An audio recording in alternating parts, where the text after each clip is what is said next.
এইটো কি আছে ইয়াত কোৱা ইয়াত এইটো যেতিয়া খনন কৰিছিলে খনন কৰোঁতে কি পাইছে এটা পুৰুষৰ কংকাল আৰু 4টা মহিলাৰ কংকাল পাইছে এইকেইটা কাৰ হ'ব বাৰু আহোম ৰজাৰ দিনৰ কোনোবা ব্যক্তিৰ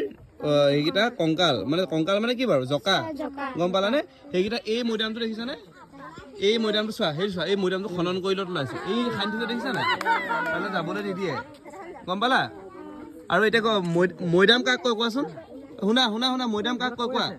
মৰিহালি কোৱাচোন আৰু কোনে কি জানা কোৱা আহোম ৰজাসকলৰ এটা পৰম্পৰা আছিলে আহোমসকলৰ পৰম্পৰা আছিলে কি তেওঁলোকৰ মানুহ যেতিয়া মৃত্যু হয় তেওঁলোকক আমাৰ এতিয়া জ্বলাই দিয়ে যে জ্বলাই নিদিয়ে কি কৰে তেওঁলোকৰ গোটেই সা সম্পত্তি যিমান আছিলে সকলোৰে সৈতে এঠাইত পুতি থৈ দিয়ে আৰু এইকেইটা হৈছে আহোম ৰজাৰ সকলৰ মৈদাম তেওঁলোকক ইয়াতে মৃত্যু হোৱাৰ পাছত ইয়াত বিভিন্ন ধৰণৰ কেমিকেল গাত সানি পানি যাতে বহুত দিনলৈকে বেয়া নহয় এতিয়াও যে কংকালকেইটা আছে কিমান শ বছৰ আগত দেখিছা নাই এইকেইটা বেয়া নহ'বৰ কাৰণে ইয়াত ধুনীয়াকৈ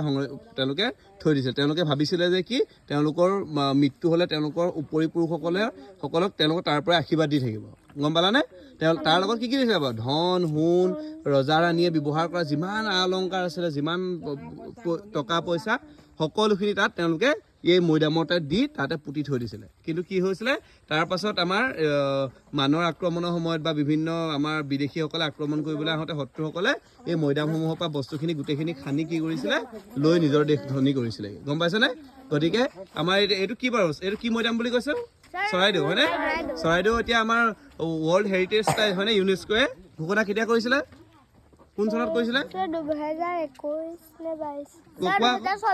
2024 চনৰ কেতিয়া 26 জুলাই গুড হাত চাপেৰে বজাই দিয়া দেখিছানে 2024 চনৰ 26 জুলাই তাৰিখে